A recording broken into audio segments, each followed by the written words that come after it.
So, hello everybody. Welcome to our YouTube channel, The Creative Minds Academy. So, from today's video on this YouTube channel, we are going to start with the class 10th syllabus. Okay, class 10th का जो biology का syllabus है वो finally आज से हम लोग इस YouTube चैनल के ऊपर जो है वो स्टार्ट करने वाले हैं।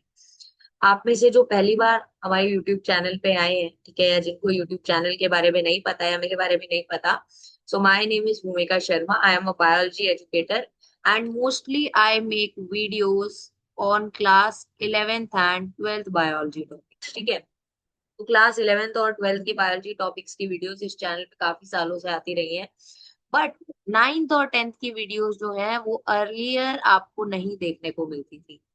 बट अब आपको जो है वो आपको 9th और 10th की वीडियोस भी देखने को मिलेंगे। अब 11 12th की वीडियोस तो मैं डाल रही थी रेगुलरली, 9th की वीडियोस भी मैंने डालनी स्टार्ट कर दी थी।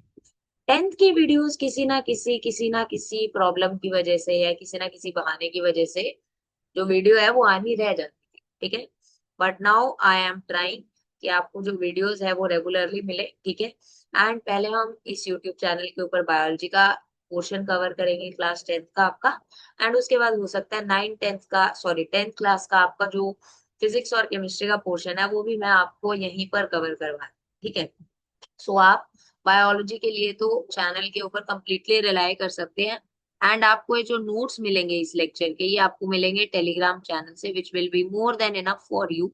ठीक है, आप नोट्स पढ़ लेंगे, एनसीईआरटी देख लेंगे, एनसीईआरटी क्वेश्चंस कर लेंगे, तो आपका काफी काम, I would say most of the questions जो है आप बना पाएंगे। ठीक है, अब क्लास 10th बायोलॉजी की अगर मैं बात करूं, क्योंकि बेटा ये फर्स्ट वीडियो है, तो हम पहले थोड़ा सा सिलेबस को ओवरव्यू लेंगे, उसके बाद ही हम लोग आगे बात करेंगे।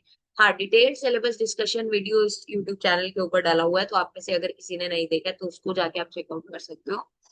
सो बायोलॉजी के अंदर आप लोगों को क्लास 10th के अंदर टोटल 5 चैप्टर्स जो है वो पढ़ने हैं, राइट। अब वो 5 चैप्टर्स में से one of the chapter is life processes, then control and coordination. Okay, then the reproduction, or how do organisms reproduce. Fourth is heredity, जिसको आज हम लोग स्टार्ट करने वाले हैं, and fifth is our environment. तो एक एक करके आपको हर चैप्टर की जो वीडियोस हैं वो मिलेंगी। अब मैं ट्राई करूंगी कि ये जो हेरिडिटी चैप्टर है वो या तो वन वीडियो के अंदर, वन शॉट में, या फिर 2 पार्ट्स के अंदर कवर हो जाए। डोंट वरी, जब लास्ट में आपके बोर्ड एग्जाम आएंगे हम तब भी इसको रिवाइज करेंगे। बट अभी क्योंकि मुझे आपको एक एक चीज जो है वो डिटेल में करवानी है, अभी आपके सितंबर एग्जाम्स भी अप्रोच कर रहे हैं, तो हम ट्राई करेंगे कि जो वीडियो ये 2 पार्ट्स में जो है वो कंप्लीट हो जाए।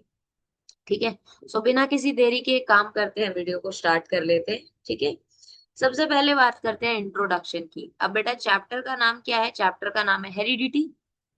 दैट मीन्स सबसे पहले मैं हमेशा बोलती हूँ कि वैसे किसी के नाम पे जाओ ना जाओ, बट बायोलॉजी के अंदर आप नाम पे एक बारी के लिए जा सकते हो। ठीक है, यानी कि जो टर्म वहां पर मेंशन किया हुआ है, जो साइंटिफिक टर्म है या जो चैप्टर का नेम है, उसके ऊपर आप एक बार के लिए जा सकते हो। तो यहाँ पर बेटा जो चैप्टर का नाम है दैट इज हेरिडिटी। तो ये हेरिडिटी जो वर्ड यहाँ पर लिखा हुआ है, what is the actual meaning of heredity? ये हेरिडिटी जो वर्ड है, व्हाट इज इट्स मीनिंग, वो होना बहुत जरूरी है। ठीक है, वो पता होना बहुत जरूरी है। सो बेटा हेरिडिटी जो होता है, इट इज द फिनोमिना, ठीक है, it is the process of passing down और ट्रांसमिशन ऑफ कैरेक्टर्स और traits from parents to their offspring. Very very important. Heredity बेटा वो प्रोसेस होता है या वो फिनोमिना होता है जिस फिनोमेना के थ्रू या जिस फिनोमेना की वजह से जो कैरेक्टर्स होते हैं, ठीक है, कैरेक्टर्स जो होते हैं, या साइंटिफिक टर्म्स में अगर हम बात करें तो जो ट्रेट्स होते हैं, उनका ट्रांसमिशन होता है या फिर उनका पासिंग ऑन होता है। कहाँ पर? From parents to their offspring, या फिर हम बोल सकते हैं और from one generation to next generation. यानी कि वन जनरेशन से, ठीक है, नेक्स्ट जनरेशन के अंदर जब पासिंग ऑन और ट्रांसमिशन ऑफ कैरेक्टर्स होता है, तो वो जो फिनोमिना है, वो जो प्रोसेस है जिसकी वजह से ये पासिंग ऑन ऑफ कैरेक्टर्स हो रहा है, ठीक है, उस प्रोसेस को, उस फिनोमिना को हम नाम देते हैं heredity. Okay, now the small differences in characters और traits among individuals of the same species are called variation. ठीक है, अब हम एक एग्जांपल ले लेते हैं। ठीक है, पहले तो एक एग्जांपल ले लेते हैं, लेट से हम आई कलर कंसिडर कर लेते हैं। ठीक है, हम आई कलर जो है वो कंसिडर कर लेते हैं। अब लेट से कि मेरे जो फादर है, उनका जो आई कलर है वो ब्राउन है। ठीक है, मेरे जो फादर है उनका आई कलर क्या है, ब्राउन है। मेरी जो मम्मी है उनका जो आई कलर है वो क्या है, ब्लैक है। लेट से मेरा जो आई कलर है वो कैसा है बेटा, ब्राउन है। ठीक है, तो क्या ऐसा बोल सकते हैं कि वो जो ब्राउन आई कलर है, ठीक है, तो यहाँ पर सबसे पहले ध्यान से समझो, यहाँ पर ये जो आई कलर है बेटा, ये क्या है, कैरेक्टर है, राइट, ये कैरेक्टर है या फिर ये एक ट्रेट है। अब इस कैरेक्टर या ट्रेट के जो मेरे पेरेंट्स थे, यानी कि मेरी मम्मी एंड मेरे पापा, वहां से दो डिफरेंट फॉर्म्स देखने को मिली। यानी कि एक जो आई कलर था it was brown and one of the I colour was black. ठीक है, तो इस कैरेक्टर या ट्रेट के मेरे को दो फॉर्म्स देखने को मिल गए, यानी कि brown I colour and black I colour. अब इन दोनों में से जो प्रोजेनी थी, यानी कि मैं, ठीक है, मेरा जो आई कलर है इट इज ब्राउन। ठीक है, तो बेटा यहाँ पर वो जो आई कलर है, यानी कि वो जो कैरेक्टर है, क्या वो वन जनरेशन से नेक्स्ट जनरेशन के अंदर ट्रांसमिट हुआ या उसका ट्रांसफर हुआ। अब देखो, ब्राउन आई कलर ही क्यों ट्रांसफर हुआ उस पॉइंट ऑफ टाइम पे, या दूसरा ब्लैक कलर क्यों नहीं हुआ, ब्लैक आई कलर, उसकी बात हम लोग आगे इस चैप्टर में करेंगे। ठीक है, बट सबसे पहले हमने हेरिडिटी की डेफिनेशन समझना है। तो हेरिडिटी का मतलब है कि अच्छा, जब एक कैरेक्टर जो है that is being passed on from one generation to the next generation, तो उसको हम हेरिडिटी का नाम देते हैं। उस फिनोमिना को हम किसका नाम देते हैं, उसको हम हेरिडिटी का नाम देते हैं। ठीक है, अब एक एग्जांपल लेते हैं, हम दोबारा से मेरा एग्जांपल ले लेते हैं। ठीक है, चलो हमारी बात कर लेते हैं, या आप लोग अपनी बात कर सकते हो। अब आप जो है, क्या आप अपने पेरेंट्स के जैसे आइडेंटिकल दिखते हो, या फिर लेट से आपको कोई सिबलिंग है, ठीक है, जैसे मेरी छोटी बहन है, ठीक है, तो क्या मैं अपनी बहन की जैसी एग्जैक्ट सेम दिखती हूँ, या क्या मैं अपनी मम्मी या पापा जैसी एग्जैक्ट सेम दिखती हूँ। ऐसा नहीं होता। ठीक है, सोचो, मतलब हम लोग सेम फैमिली से है, बट तब भी हमारी जो शक्ल है, ठीक है, अब सबसे पहले हम लोग फिनोटाइप पे जा रहे हैं, यानी कि हम लोग दिख कैसे रहे हैं, हमारा फिजिकल अपीयरेंस कैसा है। तो ठीक है, हमारा बेसिक ह्यूमन बॉडी डिजाइन जो है वो सेम है। ठीक है, मेरी मम्मी के पास भी जो है दो हाथ है, मेरे पास भी दो हाथ है। ठीक है, उनके पास भी दो आईज है, मेरे पास भी दो आईज है, आप लोग के पास में भी दो आईज है। ठीक है, तो यानी कि जो बेसिक बॉडी डिजाइन है बेटा वो तो सेम है, बट वहां पर अगर मैं अपनी बात करूं एंड अपने पेरेंट्स से खुद को डिफरेंशिएट करने का कोशिश करूं तो इजीली डिफरेंशिएबल है। ठीक है, एज से तो डिफरेंशिएबल है ही, बट अगर हम लोग फिजिकल अपीयरेंस देखें तो वहां पर भी दोनों क्या है। ठीक है, अब मैं अपनी मम्मी से खुद को कंपेयर करूं तो देयर विल बी डिफरेंसेस।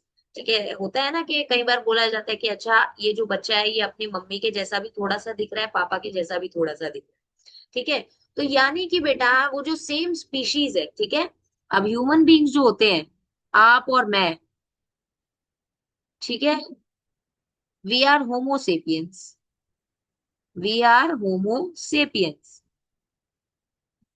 तो अब ह्यूमन बींग्स की बात हो रही है, तो जो क्लोजली रिलेटेड स्पीशीज हैं बेटा, क्लोजली रिलेटेड स्पीशीज के बीच में जो हमको डिफरेंसेस देखने को मिल रहे हैं ट्रेड्स के अंदर, ठीक है, so the small differences in characters और traits among individual of the same species, उसी को हम वेरिएशन का नाम देते हैं। वेरिएशन का मतलब ही क्या होता है बेटा, वेरिएशन का मतलब होता है चेंज और डिफरेंस, चेंज और डिफरेंस, यानी कि कितना डिफरेंस जो है हमको पेरेंट्स से प्रोजेनी में देखने को मिल रहा है, इस तरीके से समझो, उसको भी हम क्या बोल सकते हैं बेटा, उसको हम वेरिएशन का नाम देते हैं।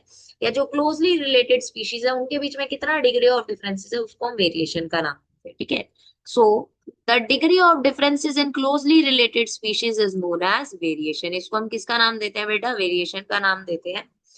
अब ये वेरिएशन आ क्यों रही है, ठीक है, सो जो वेरिएशन आती है बेटा it comes during the process of reproduction, जिसके बारे में भी हम डोंट वरी डिटेल में बात करेंगे। सो रिप्रोडक्शन की वजह से जो स्पीशीज है वहां पर वेरिएशंस देखने को मिलती है। अब जब मैं आपको रिप्रोडक्शन चैप्टर पढ़ाऊंगी तो मैं आपको बताऊंगी कि एसेक्सुअल रिप्रोडक्शन के अंदर जो वेरिएशंस होती हैं दे आर ऑलमोस्ट नेग्लिजिबल, बहुत कम वेरिएशंस होती है। बट जो सेक्सुअल रिप्रोडक्शन होता है, क्योंकि वहां बेटा फॉर्मेशन ऑफ गैमेट है, फ्यूजन ऑफ गैमेट्स है, ठीक है, दो पेरेंट्स इन्वॉल्व होते हैं, तो इसलिए वहां पर जो वेरिएशंस होती है वो काफी ज्यादा देखते हैं, ठीक है। सो ये जो वेरिएशंस हैं they are arising during reproduction due to errors in DNA copying and sexual reproduction. यानी कि जब डीएनए कॉपिंग होता है, ठीक है, आगे हम लोग थोड़ा सा इसको रिप्रोडक्शन में ज्यादा डिटेल में पढ़ेंगे। तो बेटा जब डीएनए कॉपिंग होता है, ठीक है, अब पेरेंट्स से देखो प्रोजेनीज बनने हैं, ठीक है, तो जो पेरेंट्स का जेनेटिक मटेरियल है उसका कुछ पार्ट जो है वो प्रोजेनी के अंदर जाएगा, वो बच्चे के पास में होगा। सो बेटा ये जो डीएनए कॉपिंग का प्रोसेस होता है it is not perfectly accurate, ठीक है, और इट इज नॉट परफेक्ट, ठीक है, नॉट परफेक्ट लिख लो इसको, ठीक है। So it is not very perfect, तो यहाँ पे हमेशा जो है कुछ ना कुछ जो है एरर्स देखने को मिलते हैं। अब वो जो बेटा एरर्स देखने को मिलते हैं उसी की वजह से जो न्यू इंडिविजुअल्स फॉर्म होते हैं उनके अंदर हमको वेरिएशंस देखने को मिलते हैं, ठीक है। तो यहाँ लिखा भी हुआ है sexual reproduction mixing of genetic material from two parents, क्योंकि यहाँ पर जो जेनेटिक मटेरियल है वो दो पेरेंट्स से आ रहा है, जो डीएनए है वो दो पेरेंट्स से आ रहा है। दैट मीन्स यहाँ पर जो वेरिएशंस होंगी वो अच्छी खासी देखने को मिलेंगी। Asexual reproduction produces very little variation, मैंने अभी आपको बोला, यानी कि वहां जो वेरिएशंस होती हैं बहुत कम देखने को मिलती है, ठीक है, बहुत कम देखने को मिलती है। Sexual reproduction creates maximum variation due to mixing of genetic material, while sexual reproduction के अंदर क्या है बेटा, it is a biparental reproduction, ठीक है, यहाँ पर दो पेरेंट्स इन्वॉल्व है। तो अगर बेटा दो पेरेंट्स इन्वॉल्व है दैट मीन्स कि यहाँ पर जो डीएनए है वो दो पेरेंट्स से आ रहा है, जेनेटिक मटेरियल दो पेरेंट्स से आ रहा है। बेटा अगर जेनेटिक मटेरियल दो पेरेंट्स से आ रहा है तो यहाँ पर जो है वो वेरिएशन जो होती है वो ज्यादा देखने को मिलती है। There is a very high rate of variation which is observe during the process of sexual reproduction. Now, the rules of heredity determines the process by which traits and characters are reliably inherited. अब हमने कुछ rules पढ़ने हैं बेटा heredity के, यानी कि transmission of characters के, एंड वही जो रूल्स होते हैं दे डिटरमाइन द प्रोसेस जिसकी वजह से जो ट्रेट्स हैं या जो कैरेक्टर्स हैं वो क्या होते हैं बेटा आगे इनहेरिट। आई होप यहाँ तक आपको समझ में आया। अब एक बार ये स्लाइड हम लोग देख लेते हैं, ठीक है। This is showing the origin of variation. Okay. Reproductive processes generates individual of similar basic body design with subtle differences. यानी कि जो रिप्रोडक्टिव प्रोसेसेस होते हैं बेटा, जो रिप्रोडक्शन का प्रोसेस है, ठीक है, वहां पे क्या होता है जो इंडिविजुअल्स प्रोड्यूस होते हैं they have a similar basic body design. जैसे मैंने अभी आपको बताया था कि मेरी मम्मी है या मैं हूँ, ठीक है, या मेरी सिस्टर है, या जो मेरी मम्मी के मम्मी रहे होंगे यानी मेरी नानी रहे होंगे, मेरे नाना जी रहे होंगे, सबका जो बेसिक बॉडी डिजाइन है वो सेम है। एंड ये तो चलो एक फैमिली की बात चल रही है, अगर मैं आपकी या मेरी बात करूं तो उस केस के अंदर भी क्या हमारा जो बेसिक बॉडी डिजाइन है वो सेम है, क्योंकि हम लोग क्या बेटा सेम स्पीशीज है, होमोसेपियंस है, हमारा बेसिक बॉडी डिजाइन सेम है। अच्छा, दो आंख है, ठीक है, दो हाथ है, ठीक है, एक हाथ से मैं लिख रही हूँ अभी, ठीक है, दो पैर हैं, ठीक है, दो ईयर्स हैं, ठीक है, सो बेसिक बॉडी डिजाइन जो है वो सेम है, ठीक है, बट वहां पर कुछ कुछ डिफरेंसेस जो है वो देखने को मिलता है, ठीक है। अब रिप्रोडक्टिव मेथड जो है यानी कि टाइप ऑफ रिप्रोडक्शन, इस तरीके से समझो कि जो टाइप ऑफ रिप्रोडक्शन होगा that is going to decide कि कितने वेरिएशन जो है वो हमको इंडिविजुअल्स में देखने को मिलेंगे, ठीक है। अब यहाँ पर आपको एक ए सेक्शुअल रिप्रोडक्शन का डायग्राम दिखाया हुआ है, ठीक है। अब यहाँ पर एक बैक्टीरिया है, ठीक है, एक बैक्टीरिया है, तो ये पेरेंट बैक्टीरिया जब इसने डिवाइड किया, ठीक है, जब इसने डिवाइड किया तो यहाँ पर क्या हो गए, दो नए बैक्टीरियाज बन गए। अब इन दो नए बैक्टीरियाज ने फर्दर रिप्रोड्यूस किया, तो यहाँ पर एक बैक्टीरिया ये है, एक बैक्टीरिया ये है एंड एक बैक्टीरिया ये है। अब हमने देखा one of the progenies of this bacteria, इसके पास में हमको कुछ वेरिएशन जो है वो देखने को मिला, यहाँ पर हमको कुछ वेरिएशन जो है वो इसमें देखने को मिला।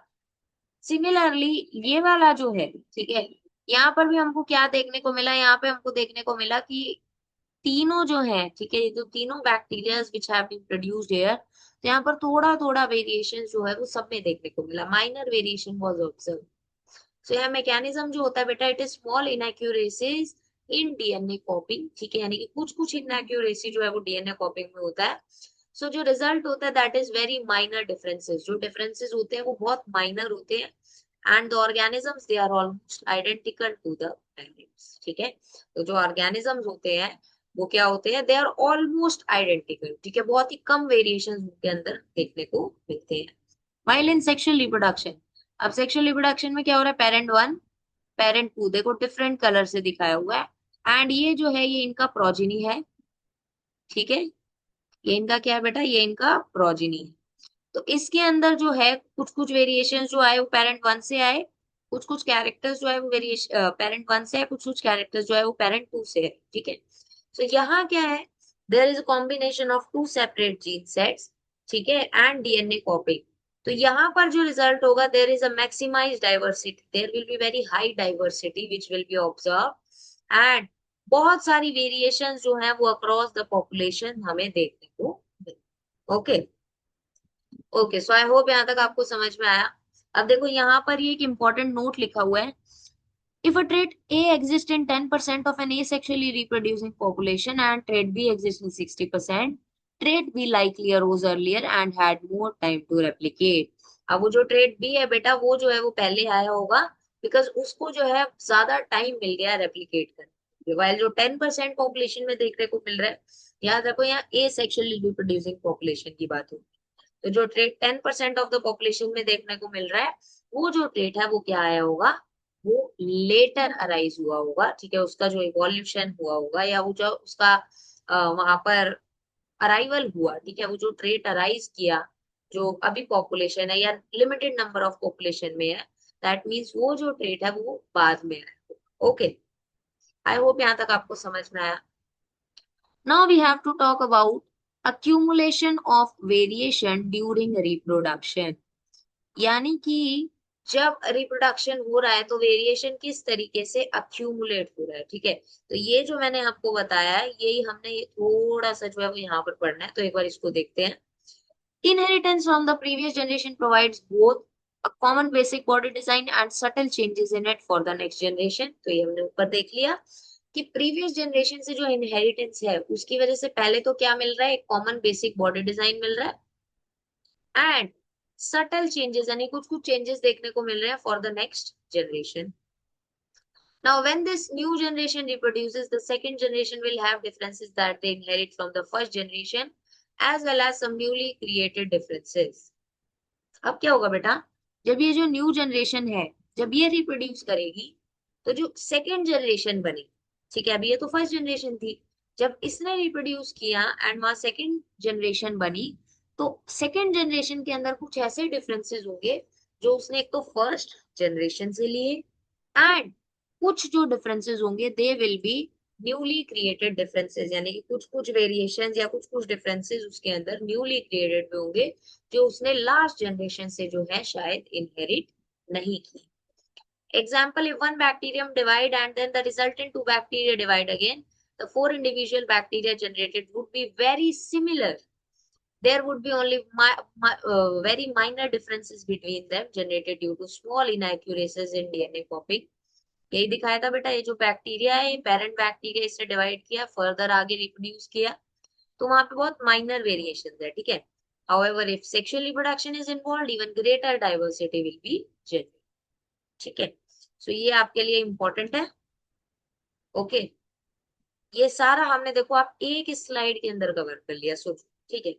अब यहाँ पर आपको एक एनसीईआरटी का डायग्राम दिया हुआ है, ठीक है, creation of diversity over succeeding generations, the original organism at the top will give rise to say two individual. हम देखो यहाँ पर क्या हुआ, एक इंडिविजुअल ये है एंड एक इंडिविजुअल ये है, तो यहाँ पर बड़ा माइनर डिफरेंसेस जो है वो देखने को मिले। अब जब बेटा इसने फर्दर रिप्रोड्यूस किया तो यहाँ पर एक वेरिएशन तो जो था वो यही था जो इसके पास में प्रेजेंट था, बट कुछ डिफरेंसेस ऐसे भी देखने को मिले जो उसने न्यूली एक्वायर, ठीक है, जो उसने क्या किया, न्यूली एक्वायर की, and similar case has been observed here also, ठीक है, इसके साथ में भी, ठीक है। So यहाँ क्या है, two individuals similar in body design but with subtle differences. Each of them will give rise to two individual in the next generation, and each of the four individual will different from each other. Well, some of these will be differences will be unique. Others will be inherited from the respective parents who were different from each other. Okay. Okay. So I hope यहाँ तक आपको समझ में आया. Now, not all the variations in a species have equal chances of surviving in the environment. A very important point. यानी कि हमको जितनी भी वेरिएशंस जो है वो देखने को मिल रही है एक ऑर्गेनिज्म के अंदर, एक स्पीशीज के अंदर, ऐसा जरूरी नहीं है कि वो सारी जो वेरिएशंस हमको देखने को मिल रही है they are going to be beneficial for that population. हो सकता है कि कुछ वेरिएशन, कुछ म्यूटेशन ऐसी हो जाए जिसकी वजह से सारी जो एग्जिस्टिंग पॉपुलेशन है जहां पर वो फीचर देखने को मिल रहा है वो सारी पॉपुलेशन जो है वो एक्सटिंक्ट हो जाए. ठीक है, कुछ ऐसा हो जाए. ठीक है, so that means not all the variations are or have equal chances of surviving in the environment. Now, depending upon the nature of variations, different individuals would have different kind of advantages. Selection of variants by environmental factors forms the basis of evolutionary processes. ठीक है, यानी कि जब हम variants को select करते हैं environmental factors के through, तो it forms the basis of evolutionary processes or it forms the basis of evolution. Okay, it forms the basis of evolution. पहले जो चैप्टर होता था it use to be heredity and evolution, but अब evolution portion जो है वो यहाँ से डिलीट कर दिया गया है, तो अब आप लोग बस हेरिडिटी को पढ़ते. ठीक है. ओके. सो अब यहाँ पर जो है एक डायग्राम दिखाया हुआ है, तो इस डायग्राम को अभी हम लोग देख लेते हैं. आई होप यहाँ तक आपको समझ में आया. ओके.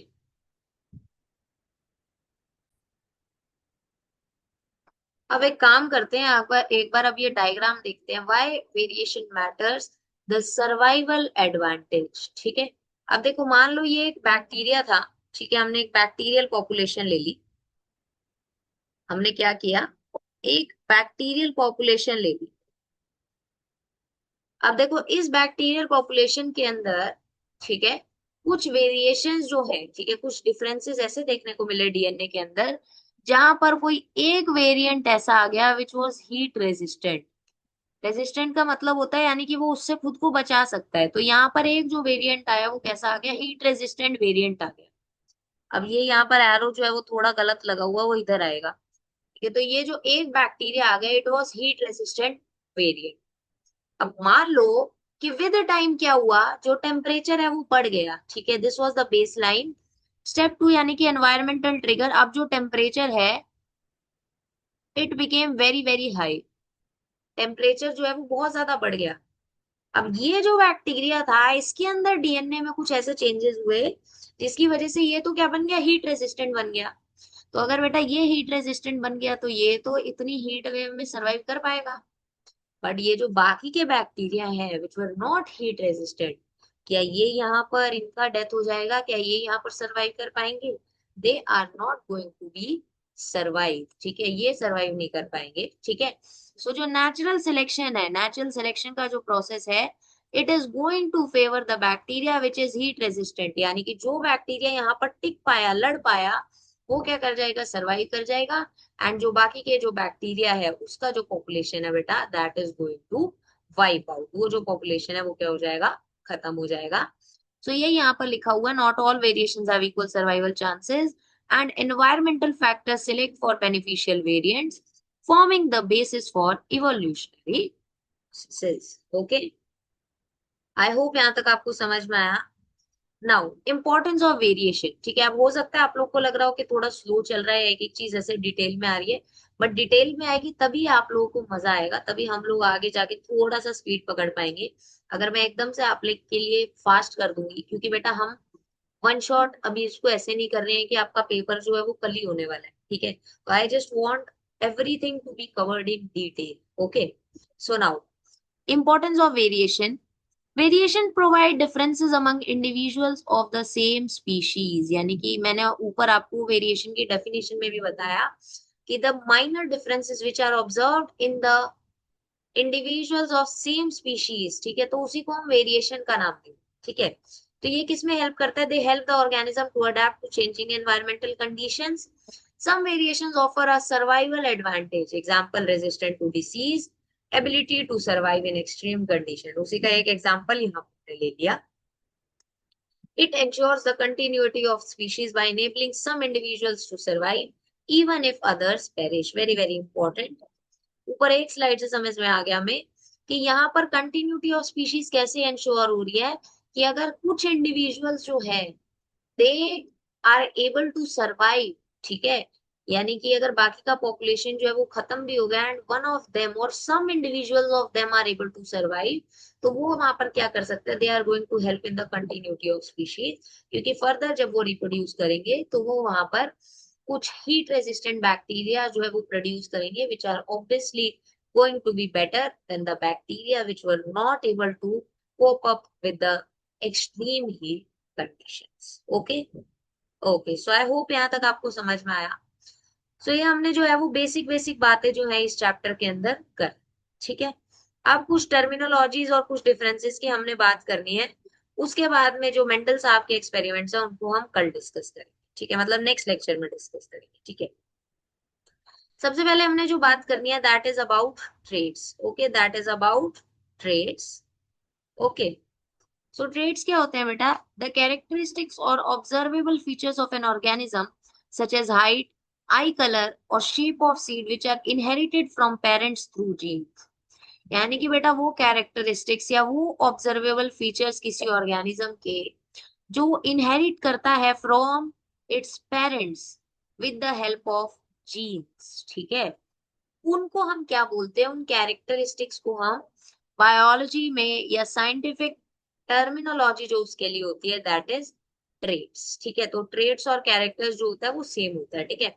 तो वो ऑब्जर्वेबल फीचर्स जो एक इंडिविजुअल जो है वो अपने पेरेंट्स से इनहेरिट कर रहा है उसको हम ट्रेट्स का नाम, ठीक है. अब बेटा जो ट्रेट्स होते हैं they are of two types, ठीक है. जो ट्रेट्स होते हैं they are of two types. First is acquired trait, okay, and another is inherited traits. एक होते हैं एक्वायर्ड ट्रेट्स एंड एक होते हैं इनहेरिटेड ट्रेट्स. अब एक्वायर्ड का मतलब है जिनको हमने एक्वायर किया, ठीक है, यानी कि लिया, ठीक है, विद टाइम लिया, ठीक है. जैसे कि the traits which cannot be passed on to the future generations are known as acquired traits. पहले इनके डेफिनेशन समझो फिर मैं आपको समझाती हूँ. These traits do not change the germ cells, hence they don't lead to evolution. Example लिया हुआ है पियर्सिंग ऑफ ईयर और नोज एंड स्कार्स, ठीक है. अब मान लो कि मेरे जो ईयर्स है, ठीक है, इनका पियर्सिंग हो रखा है, ठीक है. तो जब मैं पैदा हुई थी, ठीक है, या जब कोई भी बच्चा पैदा होता है तो क्या उसके जो ईयर्स है वो ऑलरेडी पियर्स होते हैं? नहीं. पियर्सिंग जो करवाई जाती है वो विद टाइम करवाई जाती है, ठीक है. तो कुछ ट्रेट्स ऐसे होते हैं बेटा जो हम अपने पेरेंट्स से इनहेरिट नहीं करते, ठीक है, वो हमने अपने पेरेंट्स से नहीं लिए, हमने विद टाइम एक्वायर की, ठीक है, विद टाइम एक्वायर किए. दैट मीन्स उन ट्रेड्स को फ्यूचर जनरेशन तक पास ऑन नहीं किया जा सकता. मेरे ईयर्स जो है वो पियर्सिंग हो गए, ठीक है, बट क्या जो मेरे प्रोजेनीज होंगे, जो मेरे बच्चे होंगे, उनके कान क्या पहले से उनके कान जो है, ठीक है, जो उनके ईयर्स है क्या वो ऑलरेडी पियर्स्ड होंगे? ऐसा नहीं होने, ठीक है. So the traits which are not passed on from the parents to the future generation, ठीक है, जो पेरेंट्स ऑफस्प्रिंग में नहीं जा रहे, वो जो ट्रेड्स होते हैं बेटा they are the acquired traits, ठीक है. उनको हम एक्वायर्ड ट्रेड्स का नाम देते हैं, यानी कि उनको हमने एक्वायर किया अपने लाइफ टाइम में. And these traits do not change the germ cells, ठीक है. अब ये जो सेल्स होते हैं बेटा ये जर्म सेल्स यानी कि जो सेक्स सेल्स होते हैं उनके अंदर चेंजेस नहीं करते. इनकी वजह से सेक्स सेल्स के अंदर कोई भी चेंजेस नहीं आते. दैट मीन्स यहाँ पर अगर सेक्स सेल्स के अंदर कोई चेंजेस नहीं आ रहे तो ये पास ऑन नहीं होंगे. That means they don't lead to evolution. ऐसे ट्रेड्स की वजह से इवोल्यूशन नहीं होता, ठीक है. एग्जाम्पल ये हुए पियर्सिंग ऑफ ईयर और नोज एंड स्कार्स, ठीक है. अगर मान लो कि मुझे जो है स्कार्स हो गए, मुझे जो है पिंपल्स हो गए, तो ऐसा थोड़ी होगा कि जो मेरे बच्चे हैं उनको भी ऑटोमेटिकली पिंपल्स होंगे ही होंगे, ठीक है. यानी पैदा हुआ बच्चा और उसको पिंपल्स हो रखे हैं ऐसा नहीं हो रहा, ठीक है. So these are the acquired traits. Now is inherited traits, ठीक है. सो द ट्रेड्स, अब देखो इनहेरिटेड का मतलब है कि जिनका पासिंग ऑन हुआ होगा. इनहेरिटेंस का मतलब ही यही होता है. So the traits which can be passed on to the future generation, उनको हम इनहेरिटेड ट्रेड्स का नाम देते हैं.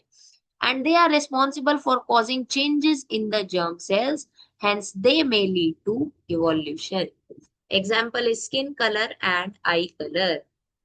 अब ये जो ट्रेड्स हैं बेटा, these are the traits which can be passed on to the future generation. ठीक है, यानी कि पेरेंट्स से ऑफस्प्रिंग में इन कैरेक्टर्स का, इन ट्रेड्स का पासिंग ऑन हो सकता है. एंड ये जो ट्रेड्स हैं बेटा, they cause changes in the germ cells और the sex cells. Okay, these cause changes in the germ cells. तो अगर बेटा ये जर्म सेल्स के अंदर चेंजेस कर पा रहे हैं, that means they lead to evolution. Example है skin colour and eye colour. अब मैंने आई कलर आपको एक ट्रेट बताया था, तो बेटा वो जो ट्रेट है वो मेरे पेरेंट्स से मेरे अंदर पास ऑन हुआ होगा, तभी तो मेरा जो आई कलर है वो वन ऑफ माय पेरेंट्स के जैसा दिख रहा है. ठीक है, तो दैट मीन्स ये जो कैरेक्टर्स है, अब ऐसा नहीं होगा कि विद टाइम क्या है, मेरा जो आई कलर है वो ब्राउन से ब्लैक हो जाएगा, ब्लैक से ग्रीन हो जाएगा, ऐसा नहीं होने. ठीक है, my I colour is fix because it is controlled by a specific gene. वो एक जीन से कंट्रोल हो रहा है. ठीक है, तो ऐसे जो ट्रेट्स होते हैं बेटा, उनको हम नाम देते हैं इनहेरिटेड ट्रेट्स का. ओके, आई होप यहाँ तक आपको समझ में आया. Now defining heredity and inherited traits. So heredity means the rules determining the process by which traits and characteristics are reliably inherited from parents to offspring. ठीक है, तो ये अब बात हो चुकी है ऑलरेडी. अब यहाँ पे एक इनहेरिटेड ट्रेट्स का एग्जांपल लिया हुआ है, free and attached year lobes. अब कुछ लोगों के जो ईयर लोब्स होते हैं दे आर फ्री. ठीक है, कुछ के जो होते हैं दे आर अटैच्ड. ठीक है, तो जो फ्री ईयर लोब होता है इट इज कॉमनली सी. ठीक है, तो ये हमको काफी देखने को मिलता है. ठीक है, तो ये इंपॉर्टेंट एग्जाम्पल है, आपके एनसीईआरटी का एग्जाम्पल है. Now there is a golden rule for inheritance. Let me change the colour. कुछ कुछ पॉइंट्स यहाँ बहुत इंपॉर्टेंट लिखे हुए हैं. Both father and mother contribute practically equal amount of genetic material to the child. यानी कि ऐसा नहीं होगा कि मदर से ज्यादा जेनेटिक मटेरियल आ रहा है, फादर से ज्यादा आ रहा है, ऐसा नहीं होने वाला है. दोनों पेरेंट्स जो है, यानी कि मदर एंड फादर, दोनों जो है they contribute equal amount of genetic material to the child. That means every trait has two version, यानी कि हर ट्रेट के जो है दो वर्जन हो सकते हैं. एक हो सकता है मैटरनल डीएनए एंड एक हो सकता है पैटर्न. अब बेटा मैटरनल का मतलब क्या होता है? Related to mother. Okay, and paternal का मतलब होता है, पैटर्नल का मतलब होता है रिलेटेड टू फादर. ठीक है, therefore every trait has two version competing for the expression. यानी कि दोनों जो वर्जन है, एक मदर से आ रहा है एक फादर से आ रहा है, हर ट्रेट के लिए they are going to fight with each other. And तब जो है वो डिसाइड होता है कि अच्छा फर्दर जो है वो कौन सा ट्रेट जो है उस इंडिविजुअल के अंदर, जो भी वो बच्चा पैदा होने वाला है उसके अंदर कौन सा ट्रेट जो है वो देखने को मिले. Okay, okay, so I hope यहाँ तक आपको समझ में आया. अब बेटा हमने कुछ इंपॉर्टेंट टर्मिनोलॉजीज या इंपॉर्टेंट डेफिनेशंस की बात करनी है. ठीक है, तो इनको हम एक बार समझ लेते हैं. ठीक है, सबसे पहले इज डीएनए. डीएनए का फुल फॉर्म बहुत इंपॉर्टेंट है. डीएनए का फुल फॉर्म होता है डीऑक्सी राइबो न्यूक्लिक एसिड. ठीक है, यहाँ पर जो है एक शुगर प्रेजेंट होती है जिसका नाम होता है डीऑक्सी राइबोज शुगर. अभी अभी आपने डिटेल में नहीं पढ़ना. ठीक है, 12th क्लास में आता है, तो अभी आपके सिलेबस में नहीं है. बट डीएनए क्या होता है बेटा? It is a double standard, यानी कि एक डबल स्टैंडर्ड मॉलिक्यूल है, टू स्ट्रैंड्स होते हैं. ठीक है, अ double standard thread like molecule present in the nucleus. यानी कि एक थ्रेड लाइक मॉलिक्यूल जो कि डबल स्टैंडर्ड है, वहां पर जो है टू स्ट्रैंड्स प्रेजेंट है, जो कहाँ प्रेजेंट है? न्यूक्लियस में प्रेजेंट है. अभी जो डीएनए होता है बेटा, ये क्या करता है, इसका फंक्शन क्या है? It carries the genetic information needed for the growth development and functioning of an organism. यानी कि जब रिप्रोडक्शन हो रही है तो जो जेनेटिक मटेरियल कैरी किया जा रहा है from parents to the offspring. ठीक है, यानी कि वो genetic material which is responsible for the growth development and functioning, वो किस में कैरी किया जा रहा है? वो किसके थ्रू कैरी किया जा रहा है? इस डीएनए के थ्रू कैरी किया जा रहा है. ठीक है, सो जो डीएनए होता है वहां पर जो जेनेटिक मटेरियल है वो प्रेजेंट होता है. बेसिकली जो डीएनए होता है, ठीक है, वहीं पर जो है वो जेनेटिक इंफॉर्मेशन जो है वो प्रेजेंट होती है. ठीक है, सो डीएनए जो होता है it is the genetic material. ठीक है, डीएनए क्या होता है बेटा? It is the, let me right here, it is the genetic material. ठीक है, नेक्स्ट इज क्रोमेटिन। अब क्रोमेटिन क्या होता है बेटा?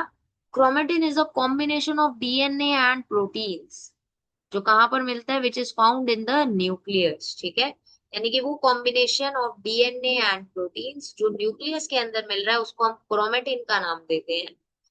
जब सेल डिवीजन होता है बेटा, तो सेल डिवीजन के दौरान जो क्रोमेटिन होता है it condenses and it forms chromosomes. ठीक है, तो जो क्रोमेटिन होता है वो क्या कर लेता है ड्यूरिंग सेल डिवीजन, खुद को कन्वर्ट कर लेता है, कंडेंस्ड फॉर्म में कर लेता है इनटू क्रोमोसोम्स। ठीक है, वहां पर वो क्रोमोसोम्स जो है वो फॉर्म कर लेता है। Now what are chromosomes? Chromosomes भी पता होने चाहिए। तो क्रोमोसोम्स क्या होता है बेटा? Chromosomes are the thread like structures, these are again the thread like structures जो किससे बने हैं, डीएनए एंड प्रोटीन से। अब देखो ध्यान से सुनो, क्रोमेटिन जो है वो डीएनए और प्रोटीन का कॉम्बिनेशन है, और क्रोमेटिन ही क्या कर रहा है सेल डिवीजन के बाद में कंडेंस हो रहा है क्रोमोसोम के अंदर। तो बेटा अगर क्रोमेटिन से ही क्रोमोसोम बन रहा है दैट इट मींस क्रोमोसोम के अंदर भी तो DNA and protein he present होगा। क्रोमोसोम्स के अंदर क्या होते हैं, दे कैरी जीन्स। ठीक है, which contains the hereditary information of an organism. यानी कि क्रोमोसोम्स के पास में बेटा वो जीन्स प्रेजेंट होते हैं जहां पर हेरिडिटरी इंफॉर्मेशन किसी भी ऑर्गेनिज्म की प्रेजेंट। ठीक है, so this is very important. Now is genes, अब जीन्स क्या है? ठीक है, सो जीन्स क्या होते हैं बेटा? Gene is the segment of DNA, यानी कि इस इतने बड़े जीन का शायद ये पार्ट, ये बहुत ज्यादा पार्ट हो गया। सो इतने बड़े डीएनए का शायद एक छोटा सा part, let say, let me highlight it, let say इतना सा जो पार्ट है, ठीक है, लेट से it is coding for a specific trait. ठीक है, ये आई कलर के लिए कोड कर रहा है, तो ये यहाँ पर क्या कर रहा है, आई कलर को कोड कर रहा है। That means a segment of DNA that controls a specific trait and is passed from parents to offspring, यानी कि इसका जो ट्रांसमिशन है वो पेरेंट्स ऑफस्प्रिंग में हो रहा है। तो उसी को हम क्या बोलते हैं, जीन बोलते हैं ना कि अच्छा जीन्स जो है वो हमारे किससे आए, हमारी मम्मी से आए, हमारे पापा से आए, ठीक है, हमारे पेरेंट्स से आए। ठीक है, अब एलील्स क्या होते हैं बेटा? एलील्स होते हैं, यस, एलील्स होते हैं the alternate form of the same gene located at the same position on a chromosome pair, and each individual inherits two alleles, one from each parent, which together control a particular trait। अब क्या होता है, मान लो कि हम plant height की बात करें, प्लांट्स की बात कर लेते हैं। I am talking about plant height. तो प्लांट हाइट जो है वो क्या हो सकती है, एक हो सकता है टॉल प्लांट हो, एंड एक हो सकता है डुआर्फ प्लांट। तो बेटा ये जो टॉल एंड ड्वार्फ है, ये इस प्लांट हाइट की टू डिफरेंट फॉर्म्स है, राइट। प्लांट हाइट क्या है, ये कैरेक्टर है, बट ये जो टॉल एंड ड्वार्फ है ये उसके फॉर्म्स है, यानी कि अच्छा प्लांट टॉल भी हो सकता है, ड्वार्फ भी हो सकता है। तो ये जो है these are the alternative forms, तो इसको हम एलील्स का नाम देते हैं। और जो एलील्स होते हैं, ठीक है, ये कहाँ पे प्रेजेंट होते हैं, क्रोमोसोम के अंदर सेम पोजीशन पे प्रेजेंट होते हैं। ठीक है, क्रोमोसोम पेयर पे सेम पोजीशन पे प्रेजेंट होते हैं, एंड एक इंडिविजुअल जो होता है, each individual inherits two alleles. ठीक है, एक इंडिविजुअल दो एलील्स को इनहेरिट करता है, वन फ्रॉम ईच पेरेंट। ठीक है, यानी कि अगर अभी मैं आप लोग को बताऊंगी, अगर एक एलील जो है वो पेरेंट वन से आ रहा है, तो जो सेकंड एलील आएगा वो पेरेंट टू से आएगा। ठीक है, तो एक पेरेंट से एक एलील जो है वो आगे आता है। ठीक है, यानी कि वो ऑफस्प्रिंग के अंदर देखने को मिलता है। ठीक है, आई होप यहाँ तक आपको समझ में आया। अब एक बार कुछ डिफरेंसेस की जो है हम लोग बात कर लेते हैं। ठीक है, सबसे पहले हमने जो बात करनी है that is about haploid and diploid sales. ठीक है, सबसे पहले हमने जो बात करनी है that is about haploid and diploid sales. अब हैप्लॉइड का मतलब होता है एन, डिप्लॉइड को हम रिप्रेजेंट करते हैं 2n से। ठीक है, सो यहाँ पर कुछ फीचर्स के ऊपर हमने उसको डिफरेंशिएट किया है। तो क्रोमोसोम काउंट हमको कितने देखने को मिलता है एंड उनका ओरिजिन क्या है। तो हैप्लॉइड सेल्स के अंदर बेटा we see only one set of chromosome, वहां पर हमको क्या देखने को मिलता है, we observe only one set of chromosome, यानी कि टोटल जो क्रोमोसोम्स का नंबर होता है दैट इज 46। ठीक है, which exist in pair of two, यानी कि टोटल 23 पेयर्स होते हैं। तो जब सिर्फ 23 क्रोमोसोम्स प्रेजेंट है, only one set of chromosome is present, तो ऐसे सेल्स को हम हैप्लॉइड सेल्स बोलते हैं। अब जो हैप्लॉइड सेल्स बनते हैं बेटा, ये बनते किसकी वजह से? They are formed as a result of meiosis, यानी कि जब जो सेल है वहां पर रिडक्शनल डिवीजन होता है, ठीक है, जो सेल है जब वहां पर रिडक्शनल डिवीजन होता है, तो वहां पर क्या होते हैं? हैप्लॉइड सेल्स जो है वो फॉर्म होते हैं, ठीक है। एग्जाम्पल है gametes such as sperm and egg cells. And diploid cells क्या होंगे? डिप्लॉयड सेल्स का मतलब जहां पर there are two sets of chromosome, they contain two sets of chromosomes. They contain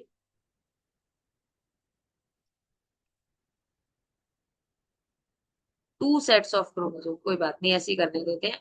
That means 2n is equal to 46 and it is formed as a result of mitosis. अब ये जो diploid sales बन रही है, ये किसकी वजह से बनते हैं? माइटोसिस की वजह से। माइटोसिस जो होता है इसको इक्वेशनल डिवीजन भी बोला जाता है। इसको क्या बोला जाता है? इसको इक्वेशनल डिवीजन भी बोला जाता है, ठीक है। अब जो बॉडी सेल्स होते हैं, जो सोमैटिक सेल्स होते हैं, ठीक है, which are not involve in reproduction such as nerve and muscle cells, ये जो होते हैं these are diploid in nature. ये कैसे होते हैं? These are diploid in nature. Okay, अब ठीक है, ठीक है। ओके, सो आई होप यहाँ तक आपको समझ में आया। अब हम लोग एक बार बात कर लेते हैं asexual and sexual reproduction की, तो ये डिफरेंस इंपॉर्टेंट है। एसेक्सुअल रिप्रोडक्शन के अंदर जो सोर्स ऑफ वेरिएशन होता है, it is only due to small DNA copying errors. While sexual reproduction के अंदर क्या हो रहा है? जो जेनेटिक मटेरियल है वो दो पेरेंट्स से आ रहा है, तो mixing of genetic material and DNA कॉपिंग, दोनों जो है यहाँ पर वेरिएशन के लिए रिस्पॉन्सिबल होते हैं।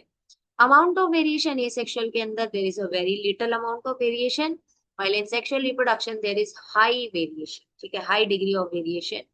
ऑस्प्रिंग्स जो होते हैं, ठीक है, ए सेक्सुअल रिप्रोडक्शन के अंदर क्योंकि जो वेरिएशंस है वो बहुत कम है, so offsprings are almost identical. But sexual reproduction के अंदर जो ऑस्प्रिंग्स होते हैं वहां पर काफी डिफरेंसेस जो है वो देखने को। एग्जाम्पल है बैक्टीरिया का, ठीक है, एंड यहाँ पर जो एग्जाम्पल है ह्यूमंस, एनिमल्स, ठीक है। रीजन क्या है? ए सेक्सुअल रिप्रोडक्शन के अंदर there is only one parent involve, इसको हम यूनिपेरेंटल भी बोलते हैं, यूनिपेरेंटल रिप्रोडक्शन।